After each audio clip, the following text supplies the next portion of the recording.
What is up, everybody? Guess what I got? The brand new Danessa Myricks Lightwork 5 IM palette. We're going to be diving deep into this palette today. I'm talking arm swatches, also eye swatches of every single shade, because this palette contains multi-chromes, duochromes, all types of shiny, shifty, shimmery shades, and I really want to see what each one looks like on the eye. We have all new shades in this palette. We have 7 brand new formulas. I'll be doing a breakdown of those formulas, but let's talk about price. $125 for this palette. That's a bit steep. We'll also be talking about that. So don't go anywhere. We're gonna find out whether this palette is a hit or a miss. Let's take a look at the packaging. This is the box that it comes in. It looks very much like her neutrals palette. It has this metal plaque here, cardboard box, and then you open it up and it does come with a protective sheet here that gives you the names of each of the formulas. You know, last year's palette I only used twice, during the review and then again during Christmas, and I liked it, but the colors were too bold for me. And now with this palette we have a whole row that is supposed to create more ethereal, softer looks. And that is one of the things that I'm the most excited about this palette. I want to find out whether this roll really is that soft and ethereal, because I love my glittery toppers and I would love to be able to use these as toppers on more everyday looks. All right, let me give you an overview of the palette. It has 18 completely new shades. Danessa says she doesn't do repeats. Plus, we've got 7 brand new, unique finishes to play with. The palette is divided into 3 rows, and how Danessa explains it is that they are 3 rows of energy. The top row is called soft energy. This one consists of ethereal, angelic, as she calls it, airy toppers. Let me see what else she says. It's an angelic representation of shifty colors. So that's the first row. The middle row is called bold energy. These are all bold colors in this row, and they are a new formula, like a new representation of her chrome pressed pigments. Now for the bottom row called grounding energy, Danessa said these colors are rich, they're intense, they are also tones you can use to build a look upon. And I think that for last year's palette, I speculate that she got 2 pieces of feedback. Well, probably several, but these 2 stood out. One, that people didn't know how to mix and match these shades to create a look. And 2, that they wanted some grounding shades. You know, the tones to define the outer V and to give shape to the eye. I don't think they were really in this palette. So to address the concern of people not knowing how to mix and match the shades, what she did is that she arranged them in such a way that if you travel vertically down a column, those shades will go together. So here we have the blue ones, here we have some more like fiery orangey ones, here we have more pink and like iridescent white, and here we have a more green columns. So that makes this palette a lot more user-friendly. And how awesome that Danessa and her team really listen to feedback and make changes. And she said that she loves to experiment. That's what makes her products so exciting, and I was so excited to get this palette. That you know that a Danessa Myricks product is likely to be a new formula, like something that we've never seen before. So she puts something out into the market, experiments with it, receives feedback from us, and by the time she launches her next palette, it comes with a lot of improvements. So that is really awesome to see. The other concern that I was talking about, that people were like, what shades do we use as grounding shades? Well, she put them all together here in the bottom row, grounding energy. And another piece of feedback that she alluded to having received was that people didn't use it much. I don't want to say people, like a lot of people, but she did mention that there was feedback that some people didn't use it a lot throughout the year. And I think that is why now she included this soft energy row, which essentially it's supposed to be toppers, just toppers in general. I love because they're used to give that extra bit of sparkle and something special, whether it's an everyday look or an evening look. It really elevates them. So the fact that we have now a whole row of 5 shades, can't wait to see these swatched out and on the eyes. Now for this look that I'm wearing, I am using shades from all 3 rows, but I want to see them swatched out, all of them. Let me tell you my concern about this row. I just don't think that they're gonna be soft and delicate enough to wear with everyday looks, but we'll see. Because one of the product claims is that we can create natural to bold looks, and I just don't think that we can go natural enough with this palette. So again, we're gonna find that out. Here are all the swatches of the top row. This is Resilient, a duochrome that can be built up or sheared out for a see-through glassy effect. As you can see, it is quite soft. I mean, it gives you an incredible shine, a lot of reflectivity, but it has a very sheer base. And this is Radiant. This next one is Centered. So this shade is the only one out of the 5 that is not a Heavenly Halo formula. This one, as you can see, it has little flakes. It's quite piecey, and you have to kind of press it. You have to press it in order to be able to spread it, which in my opinion is kind of hard to do on the eye, to be pressing on your eyeball. So you'll be able to press it to a certain extent, but not to apply as much pressure as I'm applying right now to spread the pigment. I personally am not a fan of these flaky formulas because they're quite thick, and I think that they accentuate the texture on my eyelids. This shade is this one called Protected, and it's a duochrome or a trichrome. Basically it goes from like a hot pink, a bubble pink, into a soft blue and even a mango color. And this shade is called Strong. The formula is a silk press shifter, and this one has a shift of like a blue into a navy blue or perhaps a purple.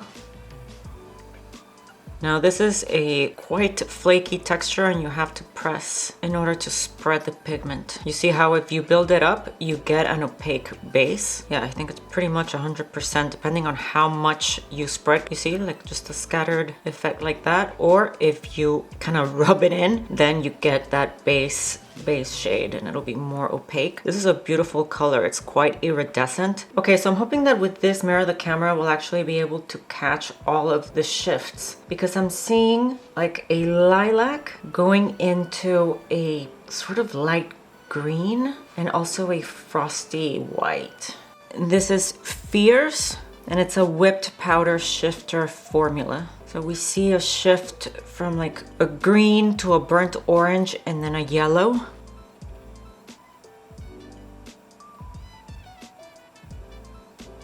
All right, so this is Fearless. Mainly it's gold and pink shifts. Oh, there's some green. Wow, that's bright. And there is more of a pink. There's the pink.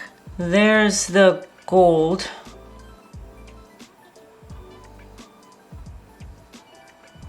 This one is Loved, and the formula, it's another silk press shifter. The color shifts I'm trying to capture here is I see a pink and I see gold, but then right here there's the pink. Wow, this was actually kind of easy to capture the shifts. Nice. This next one is Healed.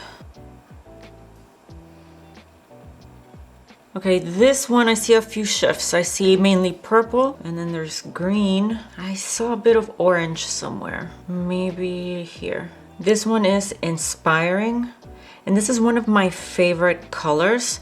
It's like a lilac-y plum, like a smoky silver. In our IG live, I think somebody referred to it as a plummy platinum, and I think that's a really good descriptor. Beautiful, beautiful color. I don't think this one is a duochrome. This one is just one color. All right, get ready for this one. This one is Abundant, and it is a whipped powder shifter. All right, there are a few different shifts going on here. Mainly this is a green shade, but then there's also a blue. I think you can see like right here, there is a blue or a purple.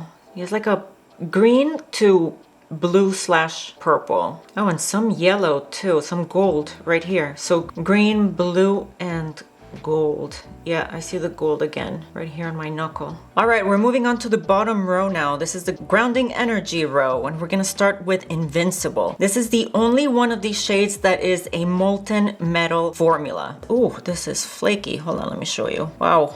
All right, so this is what the formula looks like. It is quite flaky, and this one is crazy. Check it out. I mean, look at that reflection. Because there's no shift to this one, but I'm still gonna put it on my knuckle just for consistency's sake. There's a little flake. So the little flake goes like that. Oh, also you could just tap it for a scattered effect. So instead of swiping it on, you can just tap it. So here's a flake, and now I spread it. Believe it or not, this is really hard to focus because it's reflecting so much light that the image looks blown out. But let me see around here, I think you can see it in focus, but all of this area, the camera is saying that it's blown out. It's just reflecting way too much light. This is an incredible color. Look at that. Oh my goodness. And again, here you can see that I just scattered it. So you don't have to wipe it and wear at full intensity. Let me just take some and tap it somewhere. Let me tap it here. Yeah, so you can wear it like this. Let me get the light. There, and you see that? That's also a nice effect. So you have different size particles. Some are larger than others, if you like how that looks. Up next is Unstoppable, this one.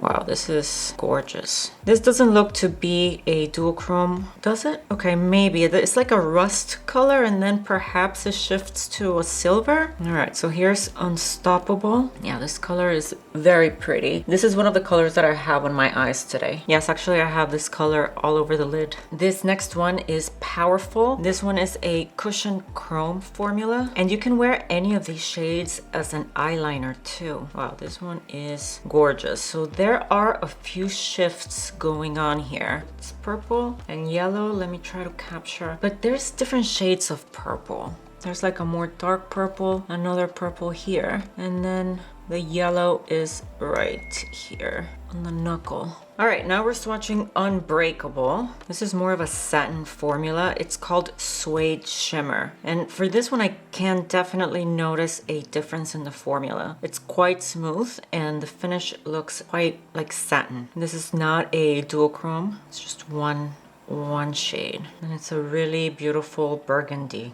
color.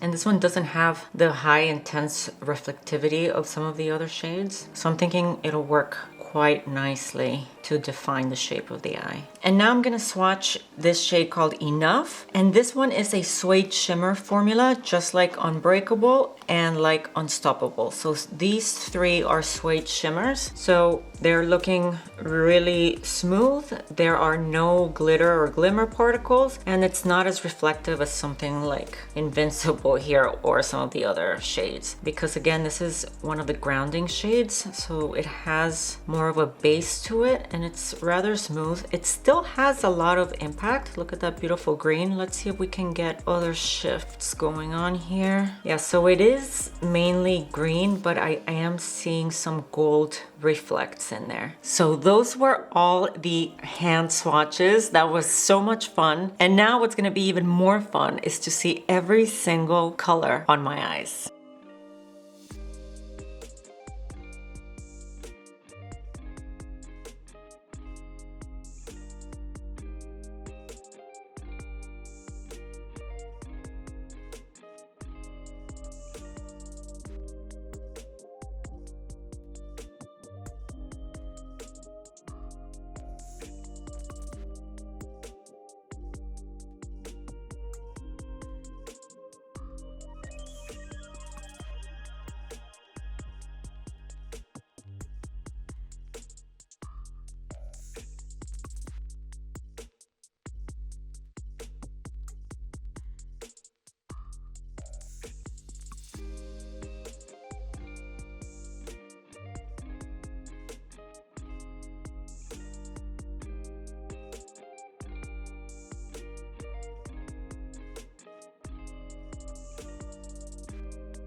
Okay, now let's talk about the 7 finishes. After having swatched each one of these shades several times, I do feel that I'm familiar with the formulas, and there's only a few that are really different from each other. I'm gonna show you those. Okay, so what we're gonna do is I'm gonna show you the formulas that stand out the most from one another. The first one is this Heavenly Halo. This is an ethereal sparkling topper. You can swipe these or you can kind of just tap them on to get a more like a lighter effect. Not in the sense of dark and light, but heavy or light. So you just tap them on and these are gorgeous. Then you have Centered. This is a fusion flake. I do not love this one because I feel that it is quite thick on the lid, where I have a lot of folds on my eyelids, so this just ends up looking really textured, but it is an incredibly reflective, blinding shade. The other formula that stood out to me was this one, Invincible. Even though it is also a flaky formula like Centered, actually, you know what? Now that I am thinking of it, I think, hold on, I'm trying to decide whether this Molten Metal formula is close to this one, because this Molten Metal formula says that it has a metallic mirror shine with dynamic reflects. Let's see. Okay, yes, I see it. This gives you a more glimmery effect as opposed to this one is more like a smooth reflection, whereas this one does have a smooth reflection, but also, let me see if I can get the right angle here, hold on. This one does have like more glimmer particles, whereas I don't see any glimmer particles here, but I do see them in this silver formula, like sparkly sparkles. Yes, I think you're able to see it there. Focus better, yeah, focus. And the other obviously different formula is this Suede Shimmer. Let me see which finger's clean. This one, because it is a smooth, like there's no glitter, it's still reflective, but nowhere near the others. So in total, out of the 7 formulas, I would say that the ones that really stand out to me, not necessarily that they're my favorite, but the ones that are different enough from each other are 1, 2, 3. So yeah, those were the ones that stood out to me, and I'm just trying to close the palette here. Another thing you might be wondering about is the fallout. Is there a lot of fallout as you apply these shades? You will get fallout, so be sure to do your base after you do your eyes. It'll help if you use some sort of glitter glue or the Pat McGrath Intensifies, something to give your eyelid some tack for the shades to grab onto. It could also be like Danessa Myricks' Color Fix, you know, her cream shadows that you can lay down as a base first to get that tack. And when it comes to brushes, it's best to use more of a flat brush. Don't buff, just kind of tap them on so that you leave the pigments intact, because duochromes are best, they're best applied, just tap them on instead of blending them, because sometimes when you blend them, you blend away the pigment, like the reflective pigment, and you're left with the dark base that it has underneath if the shade has a base, so you'll end up with like a grayish cast. So yeah, what I recommend is to tap them on. All right, so let me give you my final thoughts. First, let's address the price. Yes, it's $125, but these types of shades, the duochromes, the multi-chromes, they are more expensive to manufacture than single tone shades. If you were to get just singles from, let's say, indie brands, because indie brands are the go-to for these special shades, I've seen them priced from like $8 to even $15 per shade. So these formulas are expensive to manufacture, to produce. So do I think that this is overpriced? No, I do not. I think that it is a fair price. As I mentioned in the intro, one of my concerns was, is this too bold, too colorful for me? Look at the eye look that I created. It's absolutely gorgeous. And what was key for me was to kind of pick a column and pick the shades from there. Otherwise, it would have been much more difficult to figure out which shades go together. So for example, I stuck to this column right here. I used Unbreakable, I used Loved, I used Centered, and also Radiant. So yeah, I stayed here. Now what's important to note is that I don't think this is a standalone palette. You are gonna have to grab colors from your other palettes. For instance, for this look, I started off by darkening the outer V with this cream brown shadow from House Labs. And then I went into my Anastasia Soft Glam palette and I used this mulberry shade, and then I put on a little bit of black. And once I had that how I wanted it here in the outer corner, then I went into the Lightworks 5 palette. And that doesn't bother me, but it might be something to keep in mind if you like your palettes to be like one-stop shops. And it's so different to see, just to look at the columns and visualize what it's gonna look like as a finished eye look. Whereas when you see it like this all finished, you're like, oh wow, yeah, that looks really good. So yeah, I think it's fantastic that we have the shades organized as columns. It makes it a lot easier to pick the shades and to pair them together. Do notice that I stuck with this column, which I would say is the most wearable. If you are interested in picking it up, know that this is a limited edition and not like a Makeup by Mario Ethereal Palette limited edition where he brings it back the following year. Danessa said it herself, she does not bring back her limited edition palettes. So if you want it, make sure to grab it. And if you'd like to use the link that I'll leave you below in the description box, I would really appreciate it. I do get a small commission, which goes back to supporting my channel. So thank you very much if you use it. Let me give you just a final look of my eye look here. I'm really proud of it, as you can probably tell. And that's it for me today. Let me know in the comments what you thought about the video. If you found it helpful, please give me a thumbs up and subscribe to the channel if you haven't already, and I'll see you in the next one. Bye.